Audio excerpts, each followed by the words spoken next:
Welcome back to the Invention Mode podcast.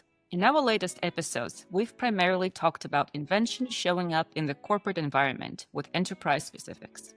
Today, let's turn our focus to the startup world, an environment that practically breathes invention in its products and business models. But there is a common silent growth killer lurking in the background, the tech stack.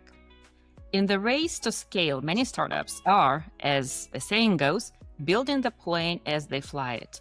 They grab a tool for CRM, one more for accounting, and each solving an immediate urgent problem. But over time, this patchwork of solutions becomes a tangled mess. It creates data silos, introduces security vulnerabilities, and bogs down teams with manual workloads. What starts as a necessary shortcut ends up holding the entire company back from its potential. But how can founders and finance leaders apply an inventive mindset to this foundational challenge? My guest today has seen this story play out time and again and has a powerful framework for turning each chaos into strategic advantage. I'm absolutely delighted to welcome Maria Frolova to Invention Mode. Welcome, Maria. Thanks for having me. Sure. What makes Maria's voice so essential is the unique bridge she builds in her work. As a fractional CFO, she specializes in helping startups scale without running out of money. Maria started her career in investment banking at JP Morgan, private equity, and corporate development, where she led multiple M&A, debt, and equity financing transactions, including IPOs.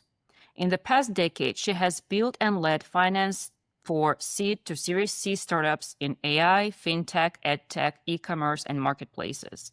Maria is currently a fractional CFO and advisor working with pre to C to Series C startups. Maria, it's such a pleasure to have you. And again, welcome to the podcast. Thank you. Pleasure to meet everyone. Yeah, perfect. Hey, before we jump into the interview, tell us a little more about your work, about what you do as a fractional CFO, about your work with startups, and how you actually transition. How did you build this bridge between your investment banking career, your corporate career, and the startup world? Yeah, that's a very, very interesting detour indeed. So I spent 11 years with JP Morgan working first in New York and then in Europe. And at that point, I was working mostly with large cap corporations, companies of the scale that they're about to go public. So we do IPOs for them or, buying something in the multi-billions. So I have seen finance, I worked with finance, but I didn't necessarily know what's under the hood, right? I would see the financial reporting, notes, whatever financial models that they develop. I would rework that information. I never knew how these things happened. So that was always a bit of a point of curiosity for me. Then I'm transitioned to private equity, and I had this pretty crazy project when we bought 11 companies, slapped their holding, and the idea was to go public as soon as possible.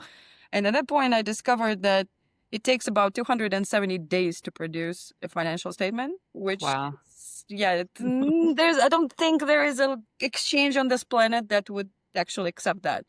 So it turns out the main problem was basically finance. It was 11 disjointed finance functions with nothing in common. Not even this common chart of accounts, no KPIs, no tech stack.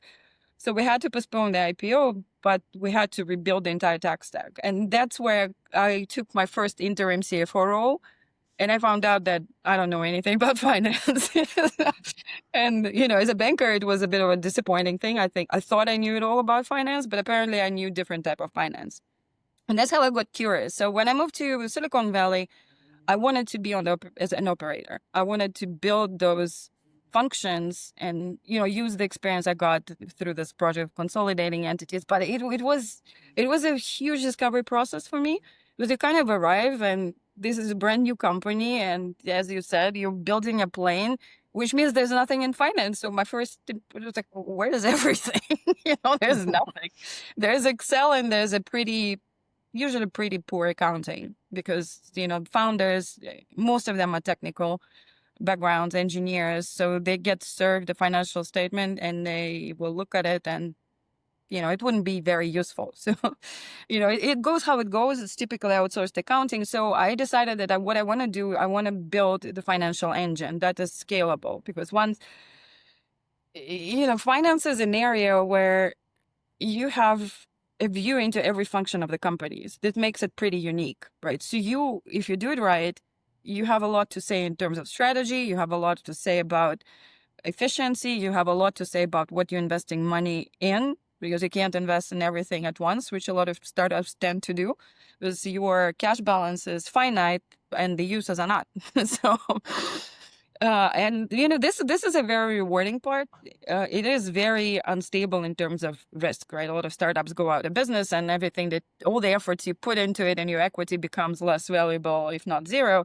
Having said that, it's extremely rewarding when you are laying a foundation that would see the company through the very early stages to sustainable revenue and then to scaling. The business model is becoming more complex, and you kind of hope you're evolving with it as a finance lead, and your finance function evolves as well.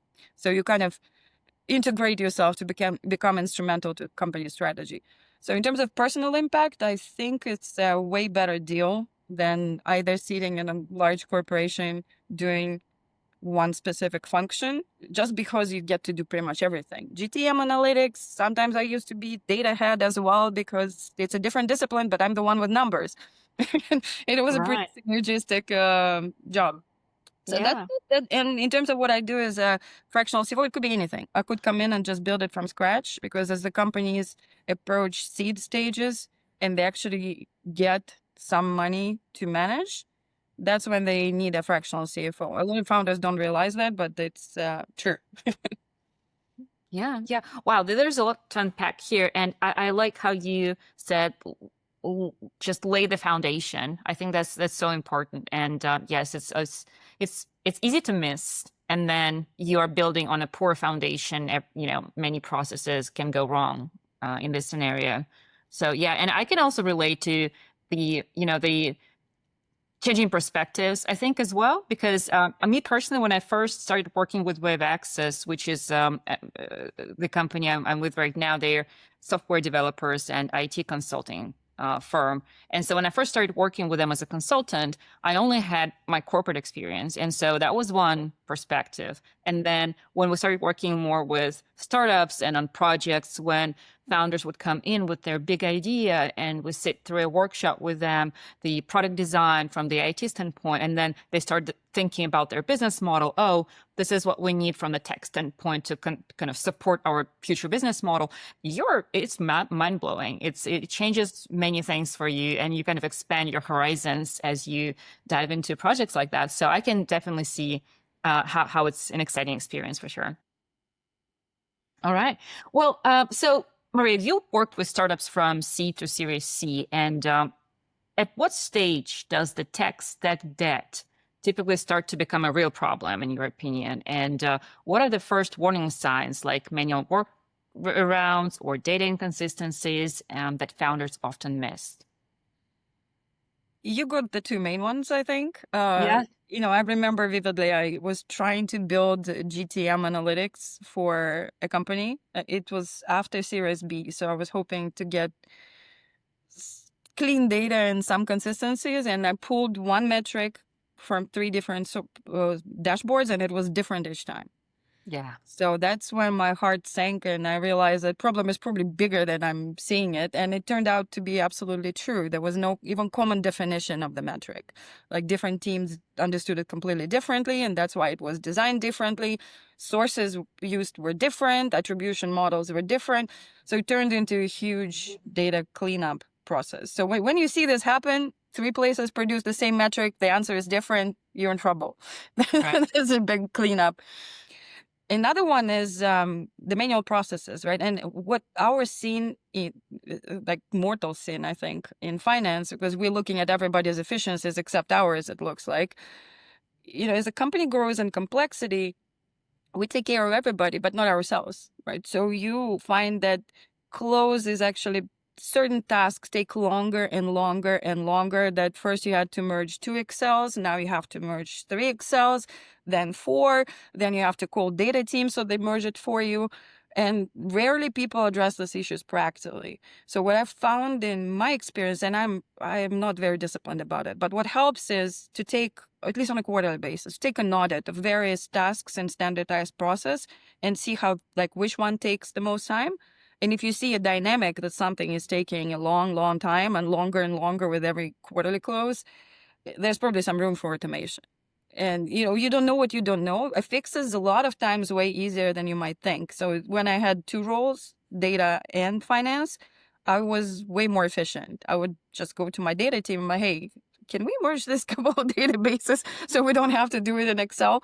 And the solution was typically found, right? It could be implementing software, right? But it could be an easy fix.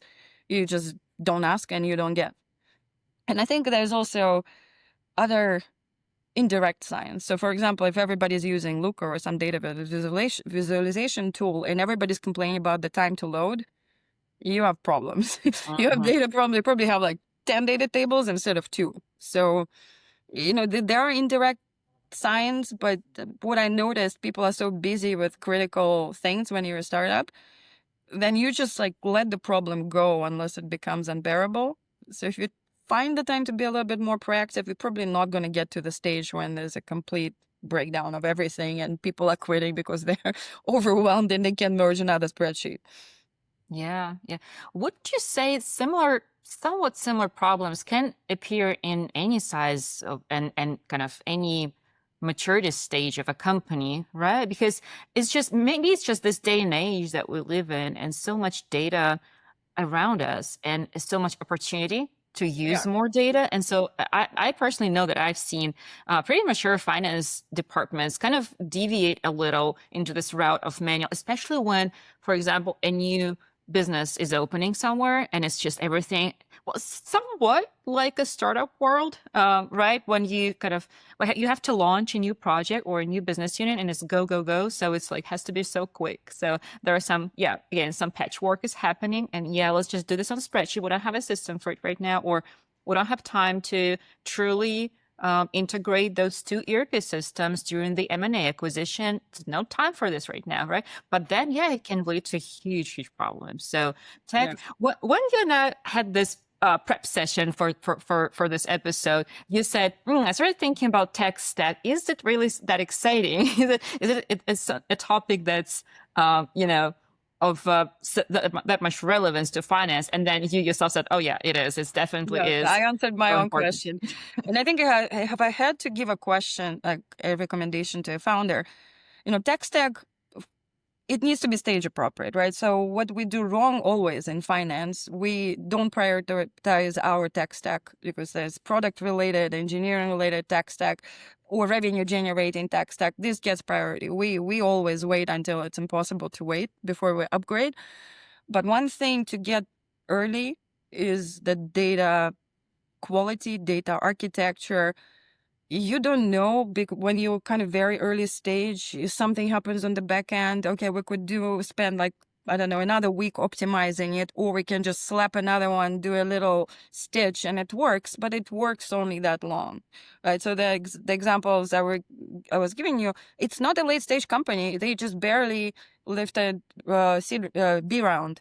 So they're fairly young. They were maybe 4 years in existence. The problems took about a year to fix. Wow. So in 3 years, or say 4 years, you accumulated enough of problems that it was a project to fix it, and it took a year. And until then, a lot of things were just going wrong.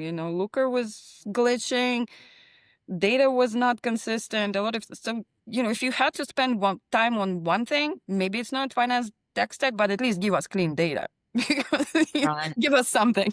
Because it can escalate so quickly, to your point. And every fix just adds more iteration, more problems, more manual cleans.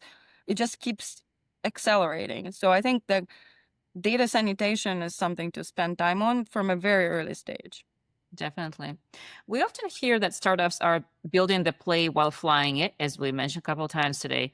While that's true for the product, why is that approach so dangerous when applied to the financial and operational tech stack?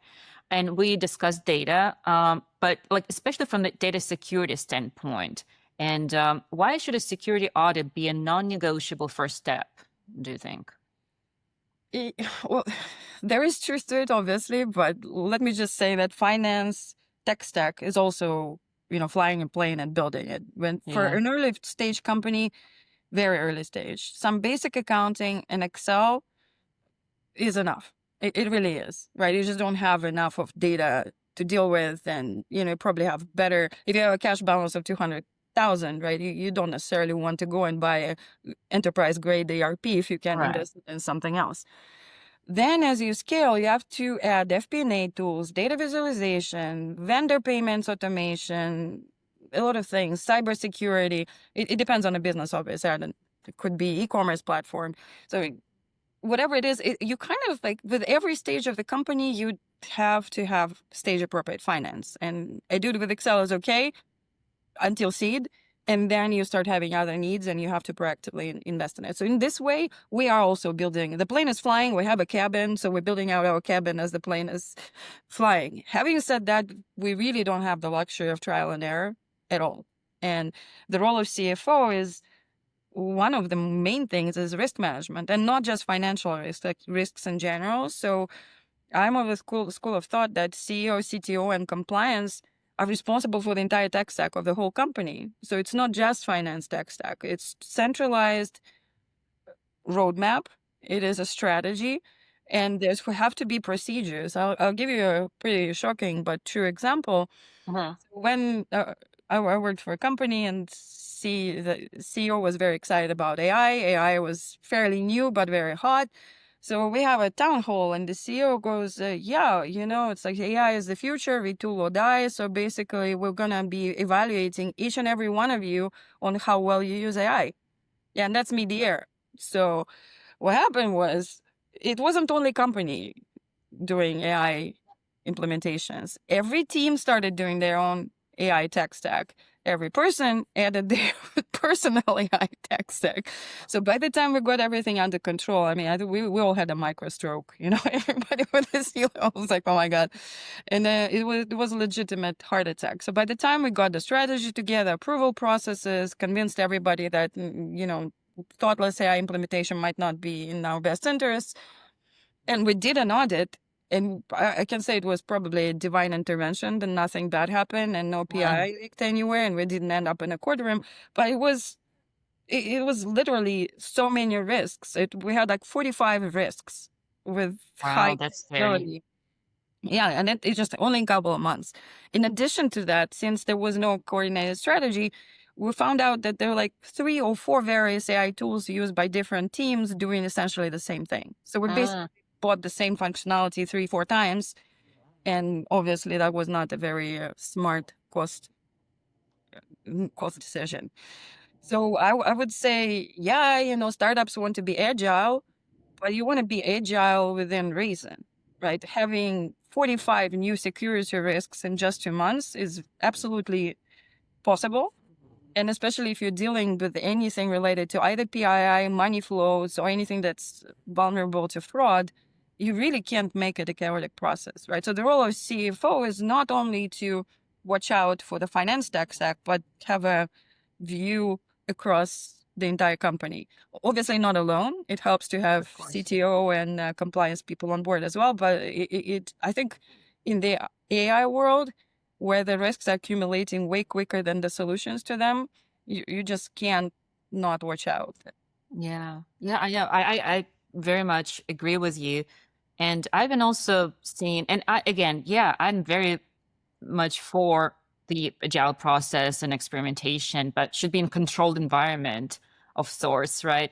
Because what I also don't really kind of gives me a pause when, for example, I see kind of companies encouraging their people to reinvent their process on their own. And you just spoke about this. Yeah, it can be, to me, it can be a good thing to come together and talk about it. Like, let's have a discussion. Let's have a few sessions, discovery sessions. How can we improve? Which tools should we use? Let's talk about it, discuss all of us together in one room. That's productive, while just leaving this up to each every person to figure out for themselves, then you end up with very much unknown. And yeah, that's not a consistent process at all, especially if the person does figure out some things, like even in a good way, but then they leave. So you're left with no knowledge and no transition of, of the experience of an Yeah, expert. no, the documentation is another thing, Yeah. right? I mean, the Yeah. data sanitation and lack of documentation, these are sins almost every startup goes through.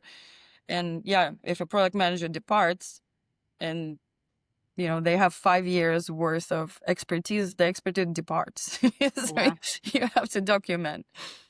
It's one of the largest risks. Yeah. Well, let's talk about invention a little on a more positive note. Let's say invention kind of is being done right and all is sunny and bright. But just curious about your perspective on invention and we're kind of untangling a messy stack, like tech stack. Do you think it's only just an IT project? And well, you mentioned that finance and CFO probably should be overseeing the whole tech stack of the whole organization, which I agree with. And that's why, again, back to corporate setting, CTOs and CIOs often report to CFOs in larger organizations as well, because it makes sense. But as far as invention goes, where do you see the opportunity for genuine invention in this process? Is it in creatively configuring and integrating existing tools, or is it buying new tools? Is it a combination, maybe? I don't know if there is one answer, right? All of these three can work. And, I think fortunately or unfortunately, I've been through a lot of various software implementation, either as a head of finance or head of data, that included merging data bases and tech stacks after M&A, that included, implementing Salesforce, which we had to do twice just because it was not done correctly. And we'll talk about why in a second. Replacing QBO with, say, NetSuite once you grow out of QBO, which also happens. And, implement and also building tools such as homegrown inventory management tool, because we kind of were in the middle of, large ERP doesn't work for us yet, but the small kind of off-the-shelf solutions didn't work either, right? So we had to develop something on our own, because otherwise, it will be way too costly for us and not enough data just yet. So I've done them all, and I think it's more about how you do it. So the invention is probably finding a good balance. Like first, there's a temptation to expect the tech stack to fix all your problems. Right. So one of the reasons that horrible implementation of 11 companies worth of IT was done well and actually did it. We managed to solve a lot of problems, and we condensed the time from 270 days to close to, I believe, 120 in just a couple of months. And, it kept getting better. Just a few things, it requires a little bit after work as well. Is that we sat down and we figured out that processes, methodology, metrics, approaches, chart of accounts, everything needs to be worked out before we slapped any software on it. Because otherwise you will be stuck with people are trying to fit the information, data, processes that don't fit into the system. And that will not serve any efficiency, or the data will just not be reliable, right? If that's not the metric that you're used to, you're going to show in something that you think is the metric, but you're not sure what it is. So in the end, 1 + 2 is not 3, it's maybe 17. So we all want to get on the same page. And, with AI as well, it actually opens it up for more hallucinations. Like, do you want to, if you don't have the data or your data is faulty, do you want AI to hallucinate it for you? Well, you might make decisions on this basis, so probably not. Same thing with processes, right? AI will not design a process that works for your business. It might, if you work together for like 17 years, he knows the business as well as you do. But until then, you need to prepare before you roll anything, right? And another one is buying a fancy tool that doesn't fit your processes and trying to kind of work around it. So that would happen to that Salesforce implementation. Unfortunately, product team had more to say about configuration of the funnel than the sales team. So what ended up happening, the sales team couldn't work because they had to redesign all their processes, and there were also regulatory hurdles that defined the shape of those processes. So we had to just redo it. And, implementing Salesforce twice, it's a bit costly. So why not do it once, for example? Yeah, But absolutely. the most inventive thing, and I don't know, I don't have a solution, is the disconnect between expertise and understanding of a business user and the technical team that will be implementing it. It's almost like if you don't have a good translator, the business rarely properly formulates what they're doing, why, taking the time to explain the metrics they're trying to implement for whatever reason, a problem to solve. What does it do? What exactly? Just explain in business terms what it is. And then the teams who are misunderstanding what they're actually doing build a solution that doesn't work for the user. So that happened more than once. And I guess, the technical writers for that, for larger companies, I'm sure there's a translator. In startups, the number of disconnects, broken telephones, and everybody getting really upset with each other because, after half a year of waiting, I got served something that doesn't even answer my question, makes it worse or more complicated. The number of such times is definitely more than one. Let's put it this way. Every other implementation runs into one of these problems. Yeah, yeah. Well, I love it. So it's definitely process management, and then process owners being present at every stage of the implementation. Basically, that's Yeah, and a good given. translator. You kind of need somebody who understands both sides. Agreed, agreed. From a fractional CFO perspective, what personal traits or habits separate the founders who successfully navigate these growing pains by building to scale from those who get stuck in just get it done mentality? Well, the biggest one is ego. And Yeah. I personally always walk away from somebody who just cannot be challenged. Unfortunately, you don't always know that from the outstart. Because, I have a ton of respect to founders. They are my heroes. A lot of them are engineers who okay, designing a product is what they do. It's a beautiful product, but then you need GTM. Then you need to build a business that is scalable. And then you also need to make sure you don't run out of money in the process. That's so many disciplines that, especially for the first time founder, this is absolutely uncharted territory. So to become a good CEO, you have to realize at some point that you can't do all these things by yourself, and you can't make all the decisions just on the basis of your intuition. But there's also founders, I don't know if it's ego or I call it ego. It could you call it whatever you want. But basically, every time you challenge them, they perceive it as a personal attack.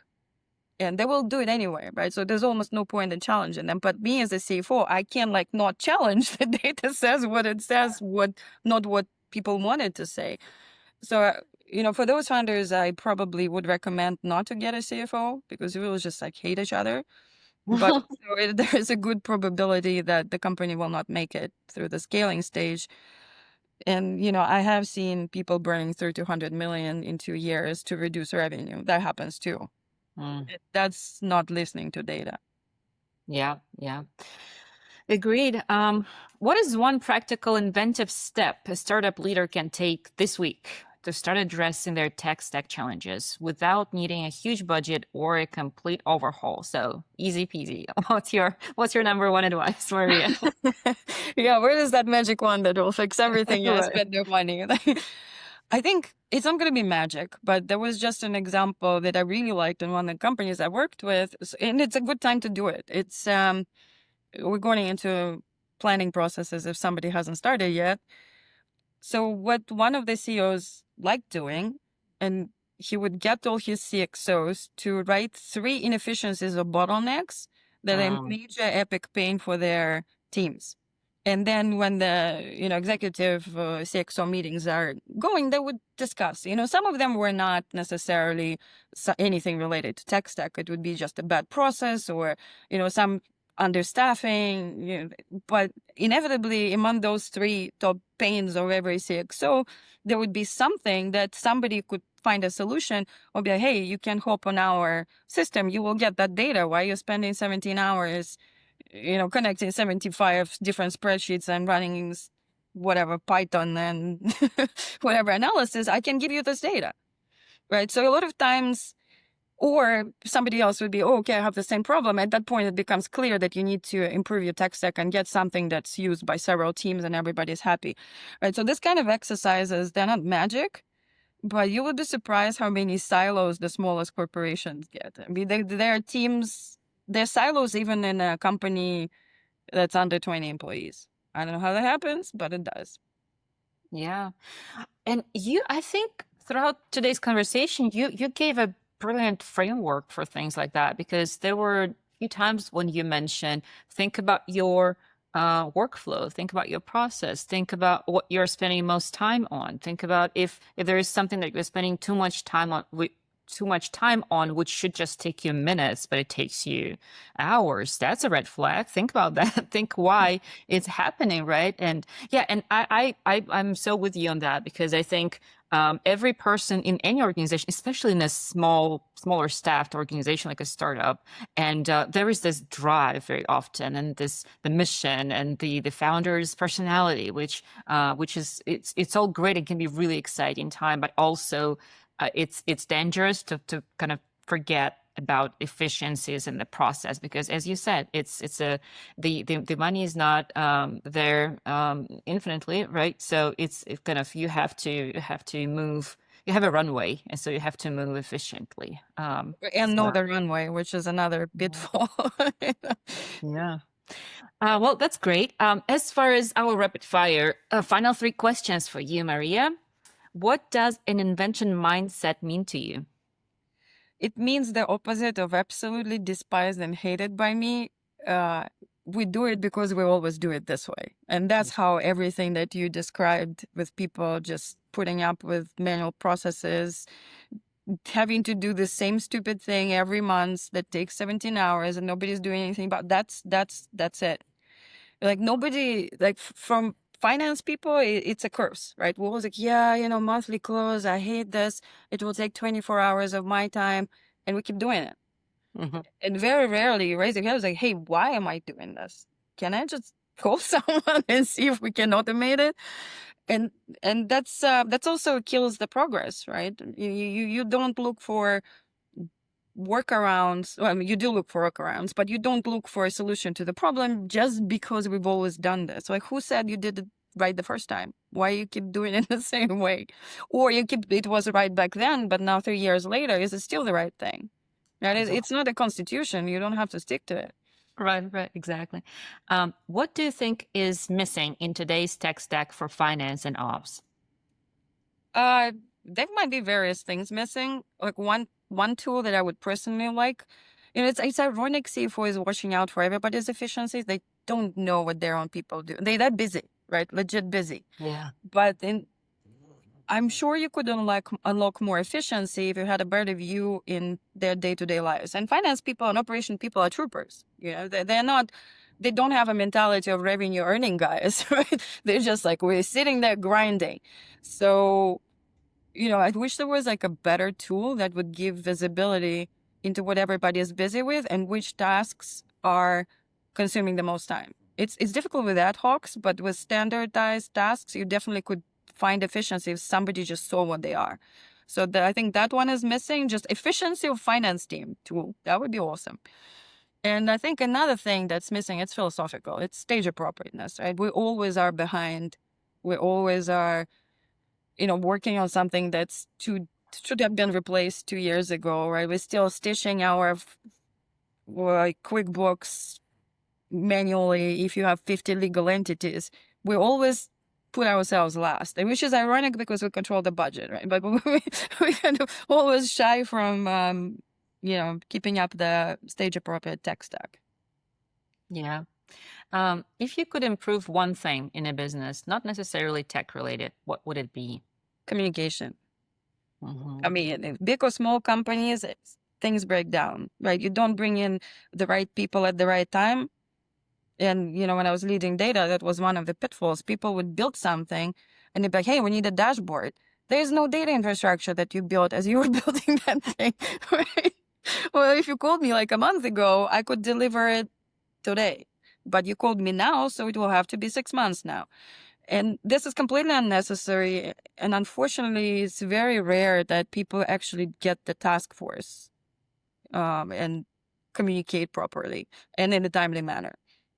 So that would be my one wish, especially if you're 20 people. There's no explanation for that. No excuse for not talk to each other. Yeah, agreed. Well, a huge thank you to you, Maria, for this conversation. Truly insightful perspective for our listeners, and I really enjoyed talking to you today. So thanks for your time, and hopefully our listeners enjoy this as well. Thank you for inviting me. It was a pleasure, and hopefully the listeners enjoy it. Thank you. That's it for today's episode. If you enjoyed the conversation, please subscribe and leave a review. It really helps us grow. And I'd love to hear from you. Share your own story of invention with me on LinkedIn. In the coming episodes, we'll continue to decode the mindset, approaches, and cultures that turn what if into what's next. Thanks for listening. I'll see you next time on Invention Mode.